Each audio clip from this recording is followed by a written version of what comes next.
Good morning, everyone. World Heart Day. We celebrate these days every year throughout the year. We have a Cancer Day, we have a Diabetes Day, we have a World Heart Day. We have all of these days. But it doesn't change the fact that as a nation in India, we are getting sicker and sicker every day with more cardiovascular disease. It's the number one disease that leads to the most amount of suffering and deaths in India right now, followed by diabetes and followed by cancer. So what's going wrong? We have hospitals, we have doctors, we have pharmaceuticals, we have medications, we got vitamins, we got Ayurveda, we got gyms, we got nutritionists, we have all of that stuff. But why are we getting sicker? Why are our parents suffering from cardiovascular diseases? Why are teenagers suffering from cardiovascular diseases? Why do we see heart attacks in young people at the age of 24, 25? Why do we see marathon runners die from cardiac arrest as young as 30 and 35? Why do we see fit people who gym, who have six packs, girls and models who are size 0 figures, have high cholesterol and cardiovascular diseases? Obviously, it is so obvious when we apply common sense. We know what's going wrong. It's not the right path that we're on. And when we start to break away from the wrong path and go onto the right path, and we determine that the only drug that can prevent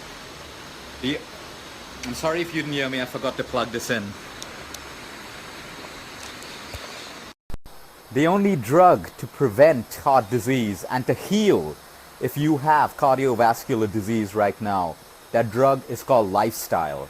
And when we start to make small changes in lifestyle that we're going to discuss today, you will find that you no longer have to be on the deadly medications that you're on, which is making you sicker and sicker and causing more diseases ranging from diabetes to kidney failure and even most cancers. Now, I'm not here to tell you to get off your statins or get off your cholesterol drugs. I'm here to create awareness in the hope that it motivates you to understand what exactly it is that causes cardiovascular disease, and that magic drug is in your hands to make a change right now. So today on World Heart Day, there's only one button that we need to hit. It's that reset button. Whether you're listening and you're suffering from a disease or you're listening to prevent a disease, you got to hit that reset button today with the knowledge that you're now going to get and infuse it with common sense that all of us have and start making decisions that's right for your body. Number one, we live in a world where we believe that cholesterol is the number one cause of cardiac arrests and strokes. Let me tell you, you are completely wrong. That's what the media makes us believe. That's what most doctors make us believe, that cholesterol causes heart disease. Now, when you go into statistics and you will go into autopsies and you really go deep into research, you will find that cholesterol has very, very little connection with most cardiac arrests, most strokes, and most heart attacks. The leading cause of most cardiac arrests and heart diseases today is high blood pressure, including people who are on medication for high blood pressure. Then you have chronic kidney disease, which is the number one cause of most strokes and cardiac arrests. And then you have the root cause, which is inflammation. And no one talks about inflammation today. No one measures inflammation.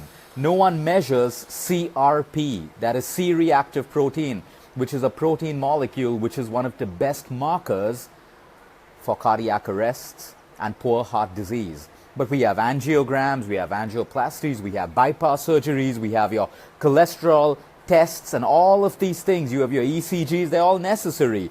But let me tell you two words: statistical deception. Statistical deception. We look at these parameters on reports, which helps us benchmark our health, but gives us no cure to the disease that we're going through. So you look at your total cholesterol and your doctor decides that you need to be on a drug. And he puts you on a statin, which has every connection with diabetes, muscular pain, fatigue, cardiac arrest, strokes, and cancers as well. But we're going to get into that a little further. Today on World Heart Day, I'm going to give you a solution, but a solution is useless unless you understand how the human body and the heart works. Number one, the number one cause of most cardiac arrests today is inflammation. Now understand this. Let's understand what inflammation is. You fall down and you bruise your knee. The area around your knee swells up. All your blood starts rushing towards your knee. And that redness that you see is blood rushing towards your knee. Your arteries and your blood vessels around the knee dilate so that blood can rush towards that area where you're bruised. So now there's a swelling, which is inflammation. Now that blood is rushing towards your bruised area to repair you. Your blood also thickens so that you don't bleed to death. So now you have swelling, you have redness, and now with inflammation, your body stimulates immunity to start producing WBCs, white blood cells. So white blood cells can fight viruses, pathogens, germs, bacteria that have entered your body through your bruise. So inflammation signals to your immunity, it rushes WBCs. There's thickened blood rush happening towards your knee. Now cells around your knee area multiply and divide rapidly to heal you, to form that scar. All of this is a function of inflammation. As you can see, we require inflammation. That's just your knee. There's damage in the human body happening all the time. There's damage when we overtrain with exercise. There's damage through the medication we take. There's damage through chemotherapy and radiation and most of the drugs, including the statins that you're on and your high blood pressure medication. But we need inflammation to heal us. Now, inflammation becomes bad when it's chronic. So all that blood, all that WBC, all that swelling heals you, and then your body goes back to normalcy, which means inflammation reduces. Now, chronic inflammation, where inflammation doesn't reduce, is what causes heart diseases and cancers. Now, let's take, for example, your arteries. The same analogy, the arteries and blood vessels in your heart. Every blood vessel and every artery has an endothelial lining. Every single artery and blood vessel in the human body, be it your kidney, your liver, your heart, but today we're focusing on the heart, has an endothelial lining, a thin lining in your arteries and blood vessels. Now, if this endothelial lining gets irritated, what irritates it? Excess sugar, excess salt, excess alcohol, excess toxins and from caffeine that we have, a sedentary lifestyle, poor blood circulation. These endothelial linings get irritated. They get irritated, think of it getting bruised. Immediate inflammation. Blood starts rushing towards that area, it starts thickening. And now you go to a doctor and you see that your blood is thickened. Natural self-defense mechanism of your body to thicken your blood to repair your endothelial linings. But now you're given a blood thinner because the belief is that if we thin your blood, your heart will function the right way. But we miss the root cause, which is endothelial destruction. And we never get to the root cause of what is causing that endothelial dysfunction, but we have a pill now to thin our blood. And we suddenly believe that our statistics on the paper looks good. Statistical deception. And we believe we are healthy. Your doctor looks at your cholesterol report and says, oh, good, you need to be on statins for the rest of your life. You need to be on an aspirin or a blood thinner for the rest of your life. But you are you're not healthy being on that pill.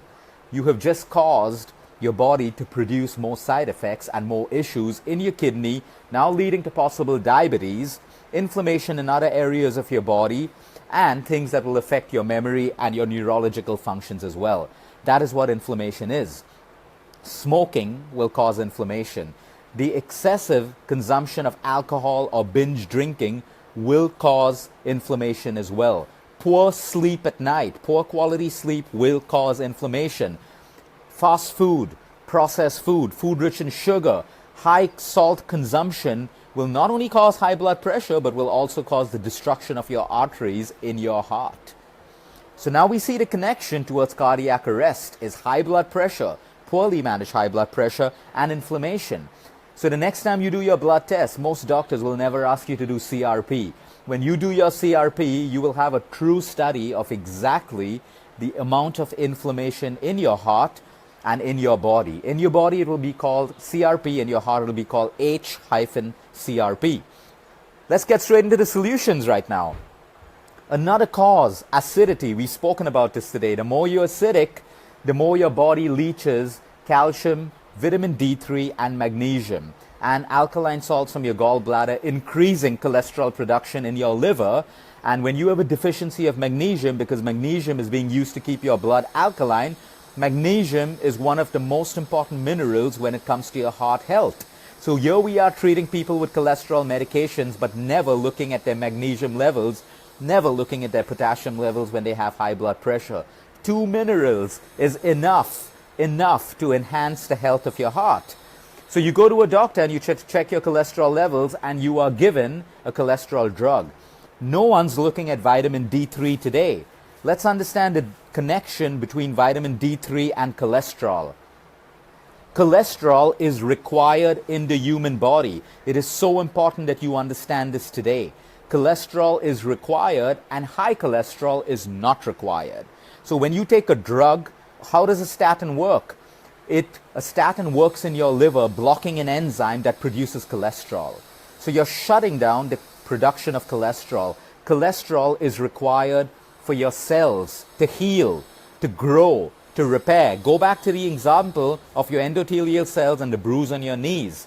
Cholesterol is producing the cell repair for your body. So if you're shutting off cholesterol production, you have a bigger problem. You have cells in your body which will no longer heal, and that's the problem in cancer. We all know cancer originates in a cell which is sick, a cell which cannot kill itself, a cell that gets energy and the ability to repair itself from cholesterol.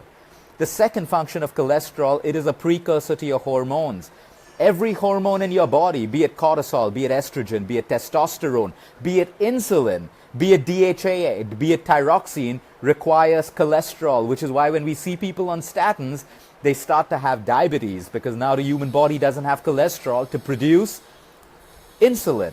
We see them have thyroid problems because now the human body doesn't have sufficient cholesterol to produce thyroxine, which is also a hormone. Stress goes all over the place because now cortisol, which is also a hormone, requires cholesterol for its production. People who have Alzheimer's, people who have Parkinson's also have a trace of being on cholesterol medication in their lifetime. So cholesterol medication and less cholesterol in the body has a direct correlation with your memory, with dementia, with Alzheimer's, with Parkinson's. And then we think it's old age and we start treating them, and we never look to see that it's the cholesterol medication and the statin which has now caused your parents to have Alzheimer's or Parkinson's. So here we are trying to produce cholesterol, something that is naturally occurring in the human body. We shut it down with a medication without looking at D3 levels. So for example, vitamin D3 is a hormone that requires cholesterol to be produced. If you don't have cholesterol, you have low D3. So your doctor, instead of helping you raise your D3 levels so that your liver produces less cholesterol, puts you on a cholesterol tablet. Now, if I have low D3, my liver is going to produce more cholesterol because the body needs more cholesterol to produce more D3. Do you see the connection between cholesterol and D3? Do you see the sad state of affairs of putting someone on a cholesterol drug without looking at their D3 levels? So you can be on the best cholesterol medication and you have low D3, your liver is constantly going to try and make more cholesterol irrespective of the drug because you have low D3 levels. And that's the connection. So now we understand how acidity has a direct connection with heart problems, how your high BP has a direct connection with heart problems, poor kidney health, diabetes. Just because you're taking a diabetic drug and your sugar levels are in order, it doesn't mean you are healthy. You should be looking at trying to make your lifestyle better so that your pancreas work better and your insulin is utilized better so that you don't have an effect on your heart. It's as simple as that. Let's get straight into the solution. Look at your D3 levels even if your doctor doesn't look at it. Maintain optimum D3 levels for your heart health.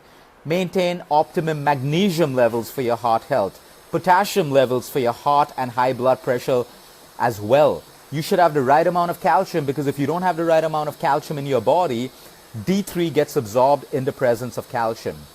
The foods that we're looking at, a high fiber diet where if you're eating 3 to 4 fruits in a day and a portion of raw vegetables at each meal, you will automatically have the right amount of fiber. So we go back to our solution of 70% raw or 80% raw and 30% or 40% cooked. You will give your body the amount of enzymes it needs to repair and reduce the endothelial inflammation in your arteries and protect your heart.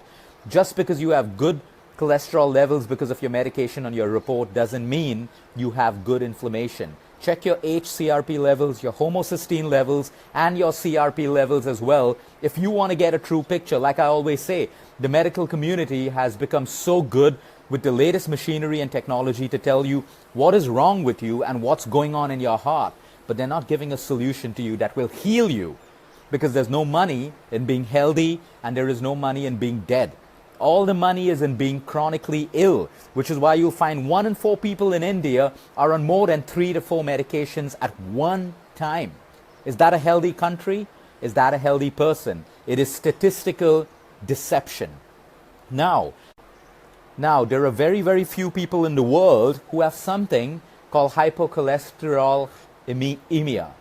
Now, what that means is it is genetic to a very large extent in your body, and people like that will require cholesterol medication, but it doesn't give them a free pass to omit their lifestyle because they're on that cholesterol medication. What's the best way to keep your heart healthy? Number 1, exercise. Every single day, some movement. I'm not talking about overtraining, because we know overtraining and overexercising has also become a fad, and that is producing inflammation in people's heart, leading to cardiac arrests, leading to thyroid problems, adrenal fatigue, and all of that. The best exercises for you and for your heart needs you to walk, your heart needs you to move, your heart needs some amount of flexibility like yoga or Pilates with the right amount of breathing like pranayama. If you only walk and you do yoga, that is enough for your heart. Now, all of us have different goals, so you may do different exercise programs. But remember, if you are overtraining and exercising and your recovery and sleep is less, you are putting your heart in more danger.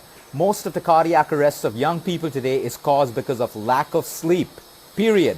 Lack of sleep.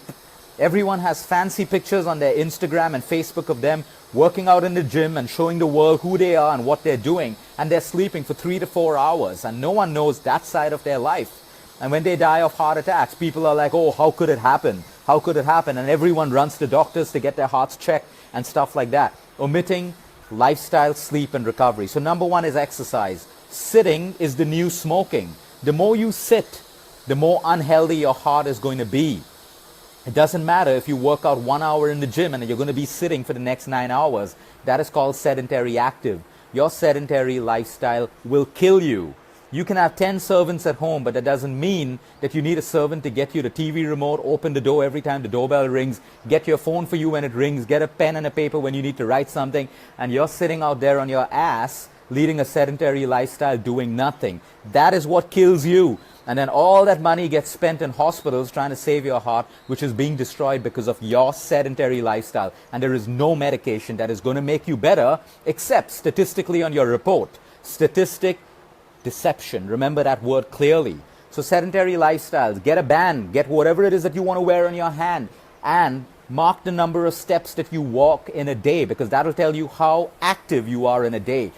I don't care about your 1 hour workout. What I care about is how active you are throughout the day. So track your steps, aim for 8,000 to 12,000 steps in a day. It's possible, it's easy, and you can do it. Exercise will basically take care of cholesterol. Since we're on the topic of cholesterol, what's the whole deal about cholesterol? Today, doctors treat a figure called total cholesterol, which is very, very wrong. They need to look at the breakup of your cholesterol. What they need to be looking at is the ratio between your HDL and your LDL. HDL is your good cholesterol. LDL is your bad cholesterol. But LDL is further broken down into large particle, which is not harmful to the heart, and small particle, which is harmful for the heart. But no one's looking at that because we need an excuse to give you a medicine. Now, what's dangerous is your triglyceride levels. If your triglyceride levels are high, and your HDL levels are low, and your LDL levels are high, you have a problem. You better change your lifestyle or you will have to be on medication, which is going to cause more side effects and damage to your body. Triglycerides, imagine them as free fatty acids floating all over your bloodstream. Now they can clog the one artery that supplies blood to your brain or to your lower body, resulting in a stroke, paralysis, a brain hemorrhage, or even a cardiac arrest. Triglycerides are dangerous, but if your triglycerides are in level, your HDL is good because it's your HDL that cleans out your arteries and all the plaque and your bad LDL. So if you have great HDL, your triglycerides are well in place. Even if your LDL is on the higher side and your total cholesterol is on the higher side, you do not need a medication. You need a lifestyle change. A statin will destroy you. There is no doubt about that, except in very, very few cases where it is required. It's as simple as that. So now you look at the ratio of your reports and you decide whether you need that medication, and go back if you're on a statin and sit with your doctor and tell your doctor, I don't want to be on the statin anymore.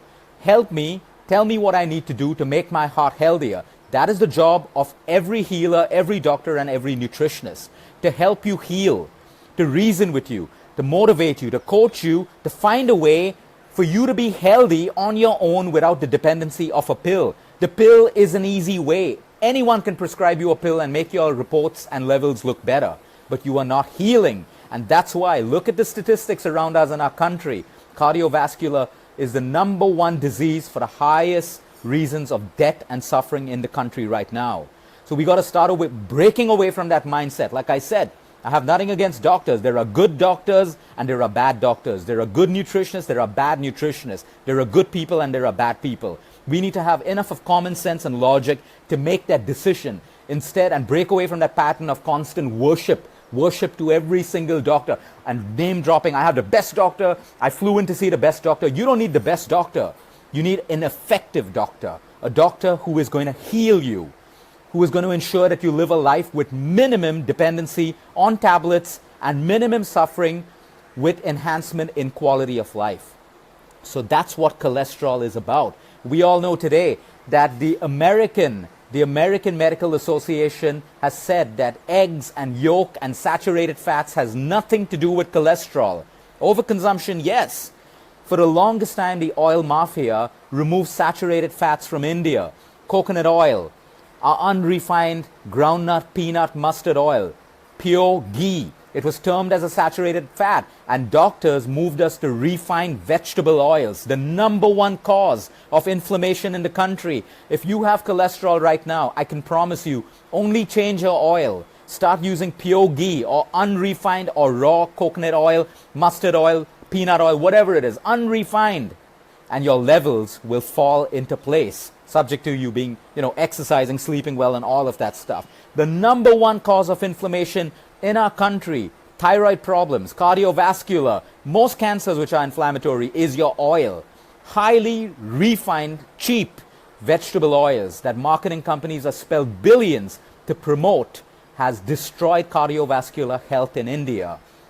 Before refined oils hit our country, we did not have as much of cardiovascular problems as we did today. Kerala and South India lived on pure coconut oil and they had no cardiovascular problems. And today, look at the amount of cardiovascular problems in South India. Everywhere in India, people who replace pure ghee with refined oils. So #2, change your oil. Get more raw food in your diet. 3 to 4 fruits, raw vegetables in your diet every single day. The right amount of water to keep your inflammation low. Then we have stress, which has a direct connection with your cardiovascular health. If it's not inflammation, it is stress that causes most cardiac arrests today. How is stress related to your inflammation? Remember, cortisol is a hormone. Every time we keep raising our cortisol because we're constantly stressed, we're making our liver produce more cholesterol because we need cholesterol to produce hormones. Every time you get stressed, your heart is working harder. Your glands have to produce more hormones. If we're producing more hormones because we have more stress, the liver's producing more cholesterol because cholesterol is required to produce hormones. So you see the connection between stress, inflammation, and your heart. No matter what anyone says, by the time new research comes to prove that lifestyle is the drug, many of us would already have been dead. So sometimes we don't just go with research, we go with common sense. We align ourselves with nature. We look around us, we look at nature, we look at animals, we look at how they live. Do they get sick like human beings? The answer is no. So there's a whole population who ask for science to prove that lifestyle is the best drug. You can be in that population and waste a lifetime, or you can use common sense. Trust the intelligence of the human body, that it is built to help you survive. Most bypass surgeries, I can promise you, were never required. When you look at the heart of a mountain climber, you will see that the heart has developed its own set of networks of new capillaries to support the heart at those altitudes. Your body has the ability to protect you. When children are born with holes in their heart, the immediate resolution is an open heart surgery. Today there are so many adults at the age of 60 and 70, their children send them for whole body tests to hospitals, and all of a sudden they determine that they have a hole in the heart. They have lived for 60 to 70 years of their life, normal and healthy, with a hole in the heart. What's the solution going to be now? Make them do an open heart surgery? Or understand the fact that they've lived 70 years without a problem. Their heart supported them. It adapted. The human body adapts all the time. They've lived healthy. Why the hell will you open up their heart right now? You will let them continue living with right lifestyle changes that they do. So it is also the fault of us today. We run to hospitals and doctors, so much fear induced at us. Early screening, all of these things. It doesn't matter how early you screen yourself if you're living a poor lifestyle. It doesn't matter at all. It's an industry at the end of the day. Everything revolves around money and selling you some screening machine, but no one's telling you how to get better. No one is telling you to eat better. No doctor is telling you that when you take a statin, you need to take a selenium and you need to take a CoQ10 enzyme, because from the first statin that you take, it is wiping out CoQ10 enzymes from your cells and selenium. Without CoQ10 and selenium in your cells, you have muscle fatigue. Your cells cannot produce energy, so you lower your immunity, your defense mechanism of the human body, which is why people on cholesterol medication constantly feel fatigued, constantly have muscle pains, constantly have headaches and migraines and all of that stuff. But no one's telling you how to manage the side effects of your medication. And that's why we're a sick country, and that's why we don't have health care, we have sick care.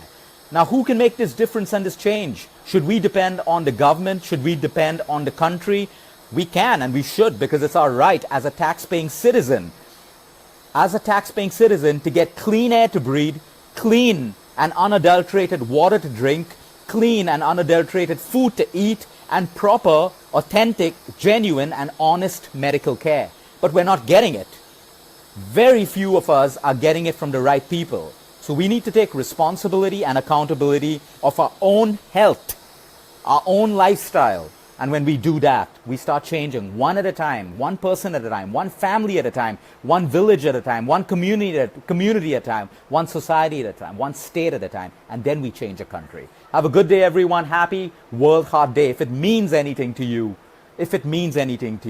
share this information, inspire other people. You don't need to be a doctor to share knowledge and inspire other people who will change their health.